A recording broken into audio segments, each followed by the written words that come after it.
নমস্কার। আমরা প্রভাত রঞ্জন সরকার সংস্কৃতি চর্চা ও গবেষণা কেন্দ্রের উদ্যোগে যে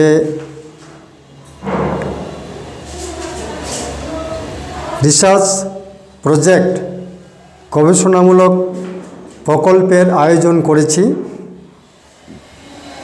এর একটি উপলক্ষ্য রয়েছে, একটি প্রেক্ষাপট রয়েছে। সে বিষয়ে আলোকপাত করার জন্য আমি মাননীয়া কল্যাণিয়া মনীষা ঘোষকে আহ্বান করব। তার বক্তব্য আলোচনার প্রারম্ভে দু একটি কথা বলতে চাই। 1913 সাল বাংলা ভাষা, সাহিত্য, সঙ্গীতের একটি উজ্জ্বলতম বর্ষ। জগৎ সভায় বাংলা ভাষাকে, বাংলা সাহিত্য সঙ্গীতকে শ্রেষ্ঠত্বের আসনে ভূষিত করেছে গীতাঞ্জলি। এই গীতাঞ্জলির বিশ্বসভায় স্বীকৃতি সঙ্গীতের জগতে একটি বিশাল মাইলস্টোন।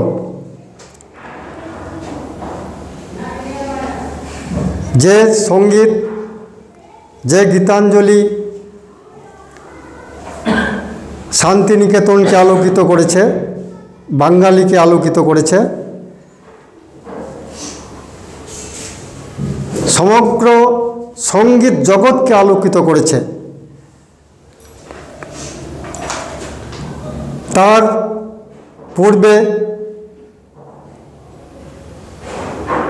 কোনো ভাষার সাহিত্যের সঙ্গীত নোবেল পুরস্কারে ভূষিত হয়েছে এই তথ্য আমাদের জানা নেই।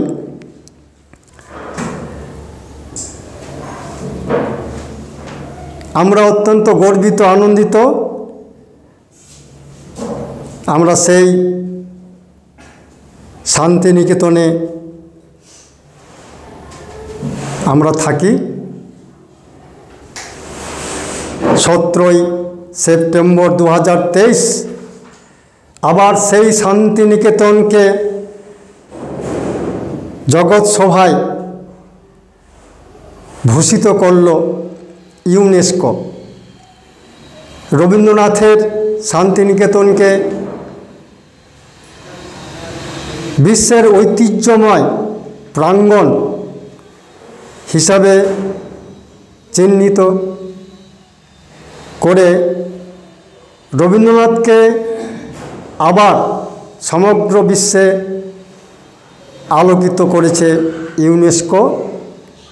এটা অত্যন্ত আমাদের জন্য, শান্তিনিকেতনবাসীর জন্য অহংকারের, গর্বের, মর্যাদার ঘটনা। প্রভাত রঞ্জন সরকার সংস্কৃতি চর্চা ও গবেষণা কেন্দ্র এই উল্লেখযোগ্য ঘটনাকে, স্মরণীয় ঘটনাকে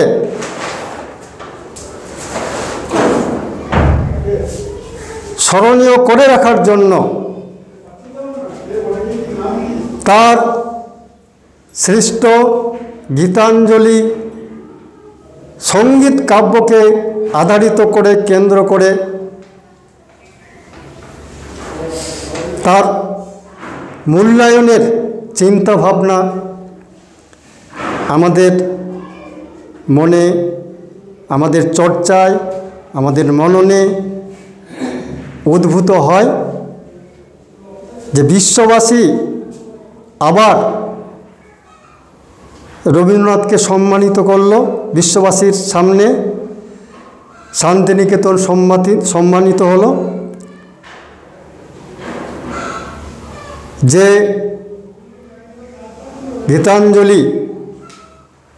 গীতাঞ্জলির মধ্যে বিশ্ববাসী শান্তির বার্তা খুঁজে পেয়েছিল। যুদ্ধের আবহে, বিশ্বযুদ্ধ, প্রথম বিশ্বযুদ্ধ, দ্বিতীয়,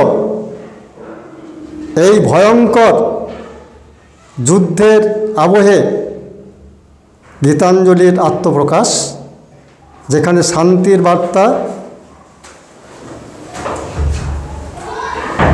ছিল, এখনও রয়েছে।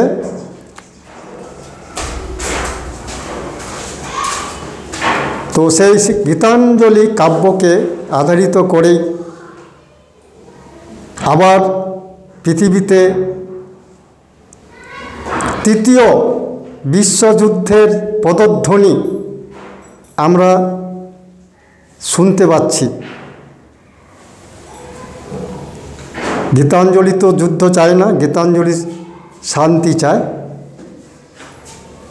ঠিক তেমনি 3000 বছর আগে এক ভারত যুদ্ধের আবহে গীতার আত্মপ্রকাশ ঘটেছিল। তো আমাদের ভাবনায় এই গীতা এবং গীতাঞ্জলির ভাব সম্পদের মধ্যে যে শান্তির বার্তা নিহিত রয়েছে, সেই শান্তির বার্তাকে খুঁজে বের করা, সারা বিশ্বে সেই ভাবনা প্রচারিত করা, এই উদ্দেশ্য নিয়েই আমাদের এই গবেষণা প্রকল্প, the journey of Indian classical music from the Gita to Gitanjali in the light of the famous speech River and Civilization by the historian, philosopher,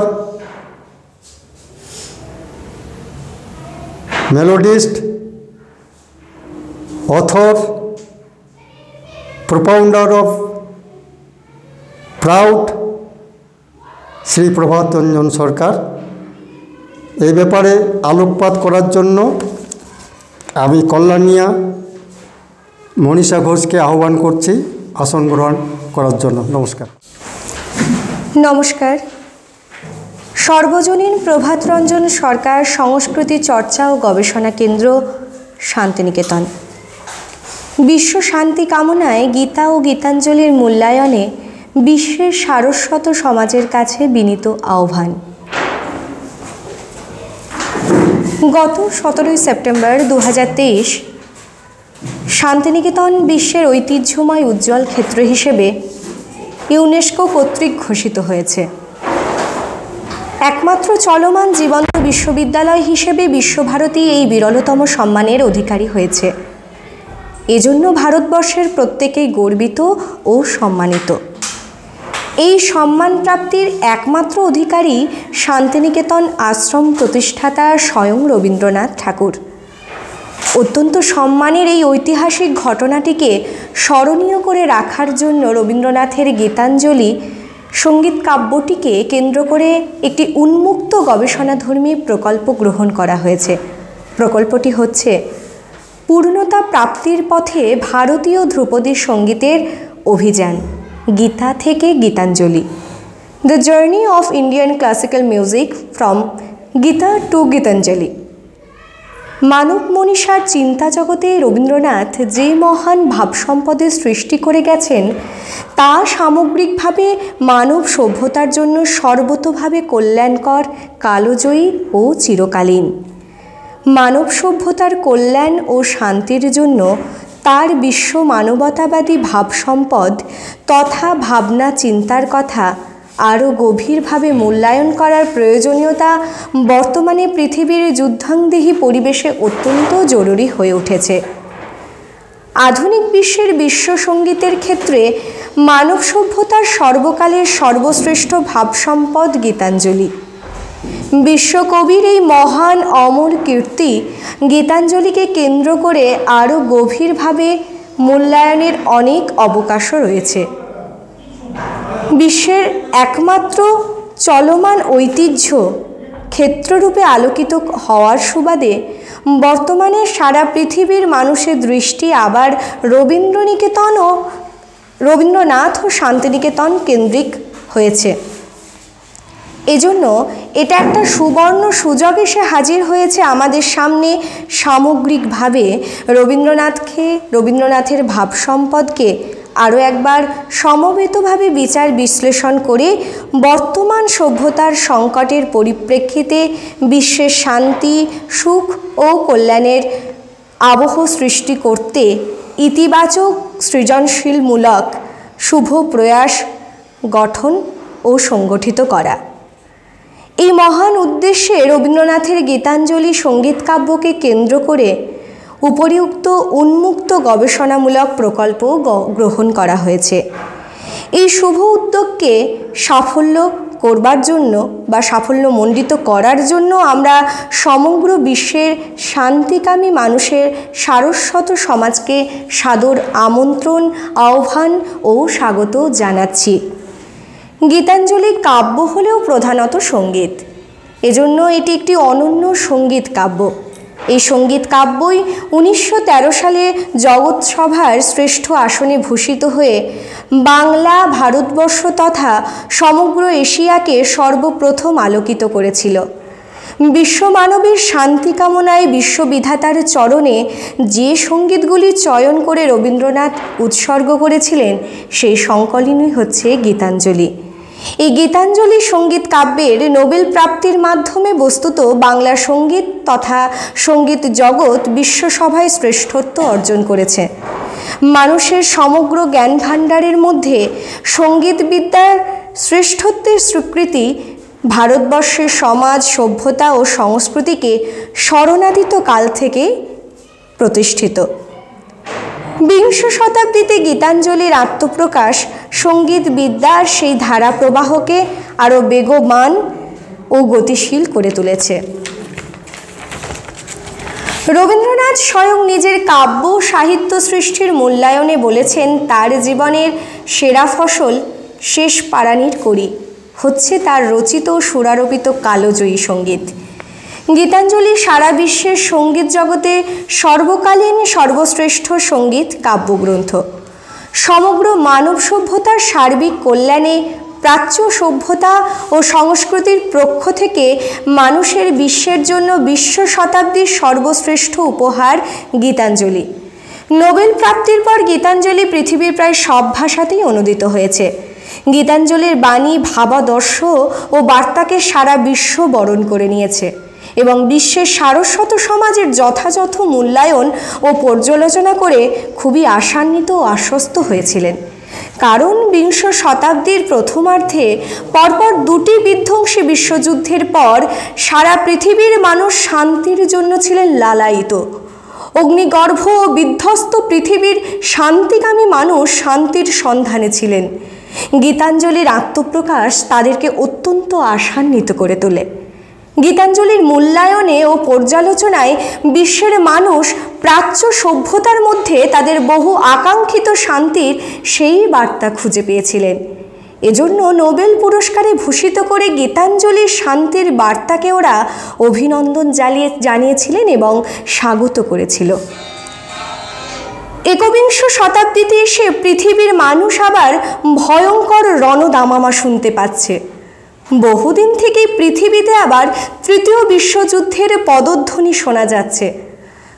যতদিন এগোচ্ছে যুদ্ধের আবহে পৃথিবীর মানুষের জন্য, শান্তিকামী মানুষের জন্য গীতাঞ্জলির শান্তির বার্তা আরও প্রচণ্ডভাবে প্রাসঙ্গিক ও অবশ্যম্ভাবী হয়ে উঠেছে। কারণ গীতাঞ্জলি কখনো যুদ্ধ চায় না, শান্তি চায়। সারা বিশ্বের মানুষ ভারতবর্ষকে উপমহাদেশ বলে সম্মানিত করে। শরণাতীত কাল থেকে সারা বিশ্বের মানুষ ভারতবর্ষের প্রতি তীব্র আকর্ষণ অনুভব করে এসেছে। এই তীব্র আকর্ষণের কারণ ভারতবর্ষের অঢেল প্রাকৃতিক ও জাগতিক সম্পদের সমারোহ আর সহজ জীবনযাপনের অফুরন্ত উপকরণের পসরা সাজিয়ে দুবাহু প্রসারিত করে ভারতবর্ষ যেন সবাইকে আহ্বান করেছে। এই অপার আকর্ষণে ও উদার আহ্বানে যারা এসেছে তারা ভারতবর্ষের সাথে একাত্ম হয়ে গেছে। আগমনের সময় ভারতকে যারা বিদেশ ভেবেছিল, এদেশে প্রবেশ করার পর তাদের কাছে ভারতবর্ষ হয়ে গেছে স্বদেশ। খুব ভালোবেসে আদর করে এই দেশটির ভারতবর্ষ নামটি তাঁরাই দিয়েছিলেন। যারা বাইরে থেকে ভারতবর্ষে এসেছিল তারা নিজেদের স্বকীয় ধর্ম, ভাষা, সাহিত্য, জীবনবোধ, জীবনশৈলী, সমাজ, সভ্যতা ও সংস্কৃতি নিয়ে এসেছিল। বহিরাগতদের ভারতবর্ষে আগমনের বহু আগে থেকেই ভারতবর্ষেও একটি বলিষ্ঠ নিজস্ব সমাজ, সভ্যতা, সংস্কৃতি গড়ে উঠেছিল। এজন্য ভারতীয় সভ্যতা ও সংস্কৃতির সাথে বহিরাগত সভ্যতা ও সংস্কৃতির সংঘাত জোরালোভাবে বেশ কয়েকবার ঘটেছিল। এই সংঘাতের ভেতর দিয়েই ঘটেছে ইতিবাচক সৃজনশীল সমন্বয় সাধন ও সংশ্লেষণ, যা ভারতবর্ষকে সর্বতোভাবে সমৃদ্ধ করেছে। এই উপমহাদেশে সর্বপ্রথম যে অত্যন্ত শক্তিশালী প্রাণীন সভ্যতার আগমন ঘটেছিল তা হলো আর্য সভ্যতা। আর্য সভ্যতার সাথে ভারতীয় তান্ত্রিক সভ্যতার সংগ্রাম, সংঘর্ষ ও সংঘাত দীর্ঘকালীন। আর্য ও অনার্য সভ্যতার সংঘাত ও সংঘর্ষ যখন চরম পর্যায়ে শুরু হয়েছিল, সেই সময় একজন ঐতিহাসিক মহান যুগপুরুষের আবির্ভাব ঘটেছিল ভারতবর্ষে।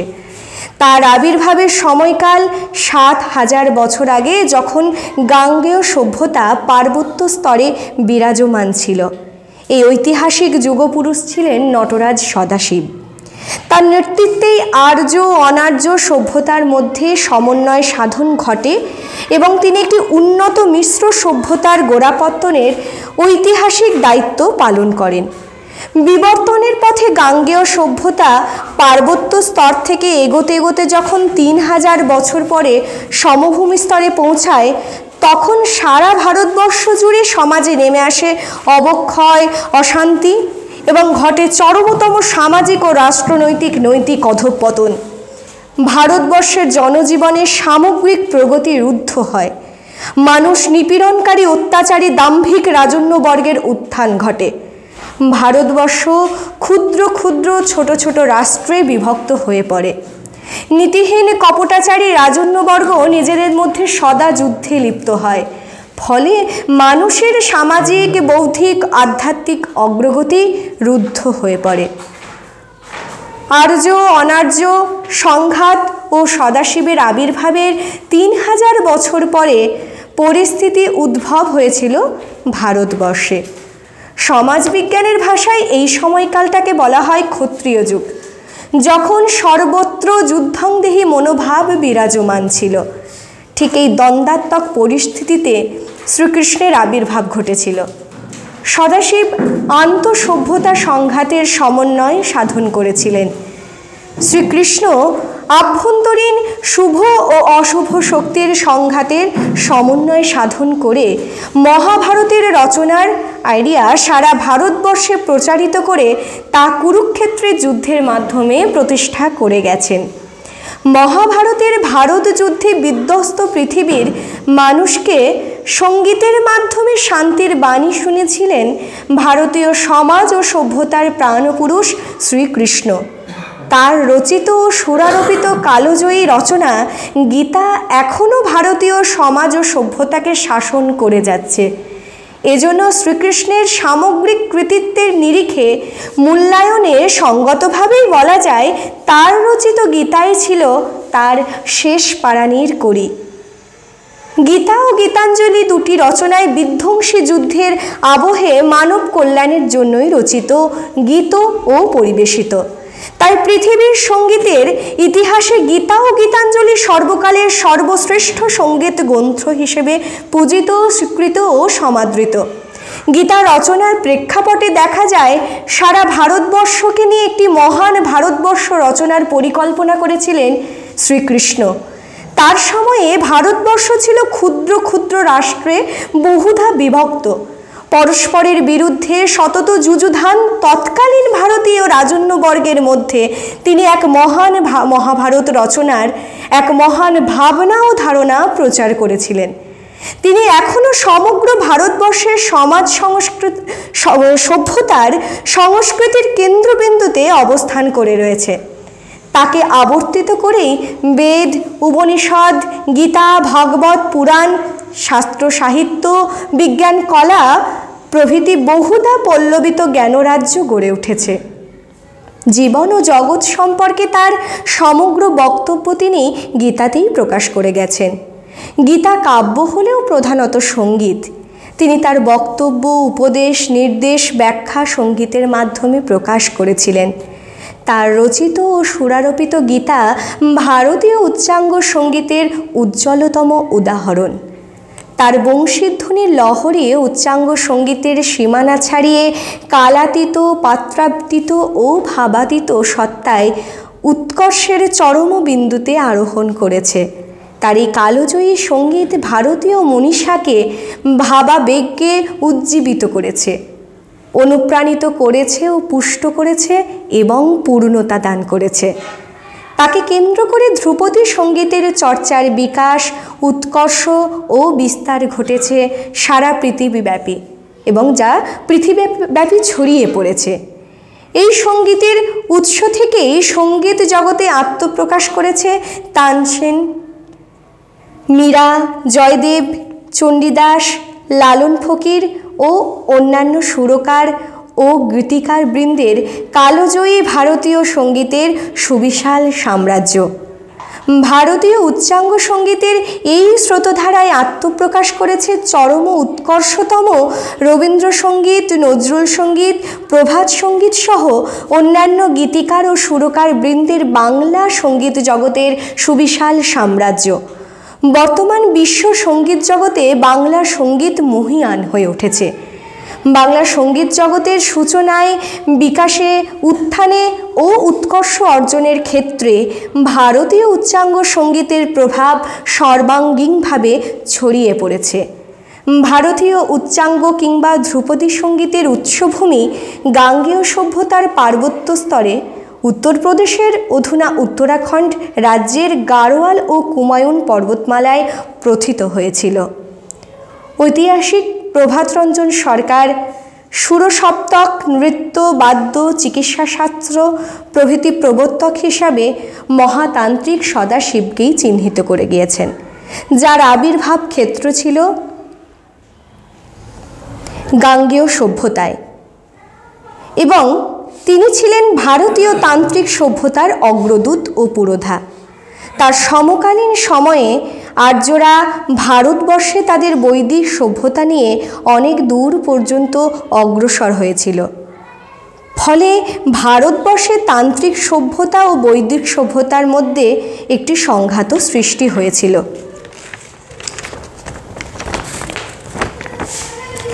সদাশিব প্রবর্তিত ও প্রদর্শিত সুরসপ্তকের পথ ধরে ভারতীয় উচ্চাঙ্গ সঙ্গীতের বিবর্তন ও বিকাশ গাঙ্গেয় সভ্যতাকে অবলম্বন করেই অগ্রসর হতে থাকে। গাঙ্গেয় সভ্যতার সমভূমি স্তরে গীতিকার ও সুরকার শ্রীকৃষ্ণের গীতা প্রণয়ন ও বংশীধ্বনির মাধ্যমে সেই ধ্রুপদী সঙ্গীত উৎকর্ষের চরমতম শীর্ষে আরোহণ করেন। শ্রীকৃষ্ণ বিরচিত গীতা সংস্কৃত ভাষায় রচিত এবং সেই ভাষার বিবর্তনের পথে সংস্কৃত ভাষা যে বহু ভাষার উৎপত্তি ঘটিয়েছে তা বলা বাহুল্য। এবং তার মধ্যে একটা অন্যতম ভাষা ছিল বাংলা ভাষা, আর সেই বাংলা ভাষাতেই আমাদের গীতাঞ্জলির আত্মপ্রকাশ। 3000 বছরের ব্যবধানে গীতা ও গীতাঞ্জলি যুদ্ধের আবহে সমগ্র মানবজাতির সার্বিক কল্যাণের জন্য সঙ্গীত কাব্য হিসেবে আত্মপ্রকাশ করেছে। গীতার স্বপ্ন ছিল মহাভারত রচনা, গীতাঞ্জলির স্বপ্ন মহাবিশ্ব রচনা। শ্রীকৃষ্ণ মহাভারত রচনার আহ্বান করেছিলেন, রবীন্দ্রনাথ বিশ্ব ভ্রাতৃত্ববোধের আহ্বান করে মহাবিশ্ব রচনার কথা বলেছেন। যুদ্ধ পৃথিবীর মানুষের জন্য অবাঞ্ছিত বস্তু, সামগ্রিক অগ্রগতি প্রতিবন্ধকতার সৃষ্টি করে। সমগ্র মানব জাতিকে বাঁচাতে গেলে যুদ্ধ প্রতিহত করতেই হবে। আজকের প্রগতিশীল মানুষ সারা বিশ্বে একটি শান্তিপূর্ণ মহাবিশুভ রচনার স্বপ্ন দেখতে শুরু করেছেন। এই সাফল্যের সম্ভাবনা সম্পূর্ণভাবে গীতা ও গীতাঞ্জলির মহান ভাবসম্পদের মধ্যেই নিহিত রয়েছে। তাই সমগ্র মানবজাতির বহু আকাঙ্ক্ষিত স্বপ্নকে সার্থক করে তোলার জন্য গীতা ও গীতাঞ্জলি মহান ভাবসম্পদ হিসাবে পথ প্রদর্শনা দিতে পারে তা অনুধাবন করার জন্যই ভারতীয় উচ্চাঙ্গ সঙ্গীতের অভিযানে গীতা ও গীতাঞ্জলির ঐতিহাসিক অবদান অনুসন্ধান করার যথেষ্ট প্রয়োজন। রবীন্দ্রনাথ সভ্যতার সংকটে মানুষের উপর গভীর আস্থা, বিশ্বাস ও ভরসা রাখতে বলেছেন এবং প্রত্যাশা বিশ্ব শান্তি কামনায় গীতা ও গীতাঞ্জলির এই মহতী মূল্যায়নে আলোচনায় এবং অংশগ্রহণ করার মাধ্যমে বিশ্বের সারস্বত সমাজকে আহ্বান জানিয়েছেন। আমরা সেই পরিপ্রেক্ষিতে বিশ্ব শান্তি কামনায় গীতা ও গীতাঞ্জলির এই মহতী মূল্যায়নে ও আলোচনায় অংশগ্রহণ করার জন্য বিশ্বের সারস্বত সমাজকে আমরা বিনীতভাবে সাদর আমন্ত্রণ, আহ্বান ও স্বাগত জানাচ্ছি। নমস্কার।